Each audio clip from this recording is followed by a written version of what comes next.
today, guys. We saw that President 45 had basically 2,000 people meet on the lawn at the White House today. What are your thoughts? And I saw a lot of I don't want to call them a bad word, I know. C word. I call them the raccoons that was out there today. And then, like I said, like Kelvin said, these are the words that coming out of my mouth. But we saw a lot of I saw a lot of raccoons saying wearing red hats and stuff like that. So what are your thoughts about this with him having COVID? And people don't know, I had COVID-19. I had it pretty bad. I still have a lot of things I'm going through now. Still got a lot of tests. I go to tests probably like once a week for dealing with my lungs. If you see me taking breaks and holding my breath, it's because I'm trying to just gasp air. So, what are you guys' thoughts about him today? How he handled COVID, and you see him today with his little rally in front of the White House. And what are your thoughts? What are your thoughts about how he handled his having COVID this week? To me, he sound like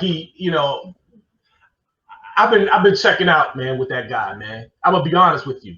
Like, it's just overkill for me, man, with this dude, man. Like, it's just hard to listen to, and I mean, maybe I feel a little guilty about it, but there gotta be people out there like me, man. You know what I'm saying? It's just like, it's over, and this guy's out here and he's he's doing rallies, 2,000 people, super spreader event, you know what I mean? And he's playing around, he's playing around like it's not real, you know what I mean? So it's kind of wild, this guy's got the best healthcare that you can think of having, Speaking of healthcare, notice the ironic thing what you said about the healthcare, because some of the stuff he's using, and they're supposed to be anti-abortion and those other stuff, but this is from dead fetuses, that the medication is from dead fetuses. Oh, so you're anti-abortion, but you need these fetuses. You need these fetuses to get make the medicine. Make the medicine.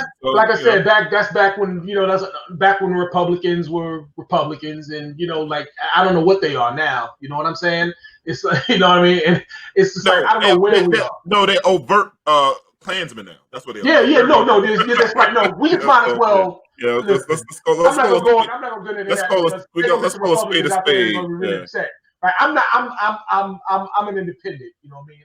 I'm literally I've been independent, since the early '90s. You know what I mean? So I don't, but listen, this is not the same Republican Party. These are the same politics right now. This dude, man, he's creating this environment where these people can go out, and as you call them, the raccoons are going to go out and spread. You know what I mean? And I don't know, man. I think they were all there just asking no question. Hey, massa, we sick?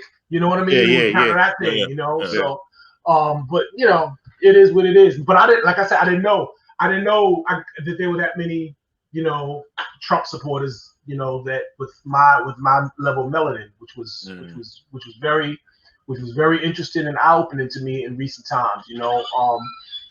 So I don't know. You know what I mean? You just got to figure something out, man.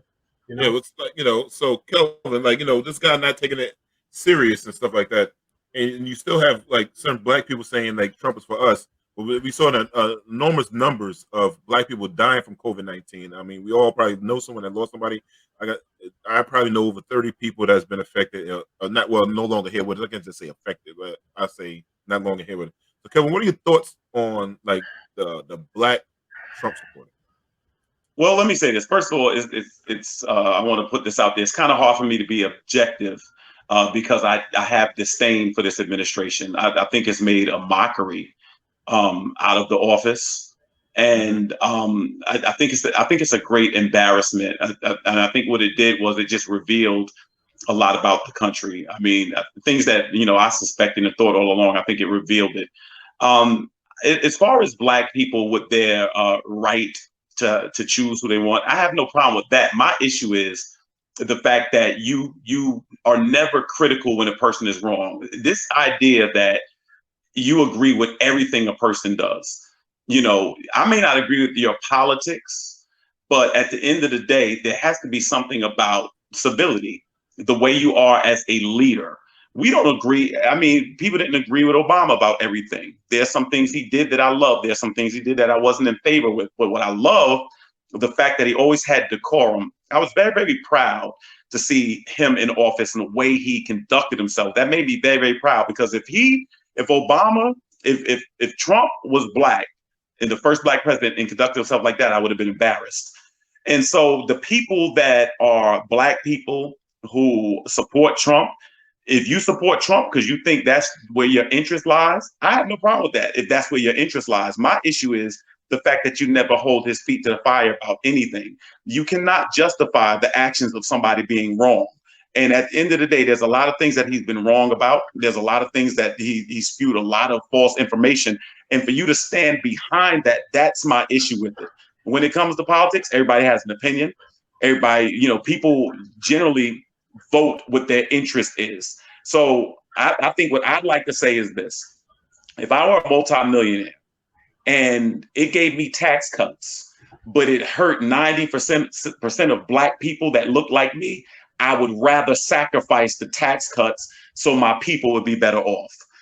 I think there's always been this issue in our community where you've had certain people that have been too selfish to look at the masses, too selfish to care about us collectively. And I think more than anybody, we need solidarity amongst ourselves.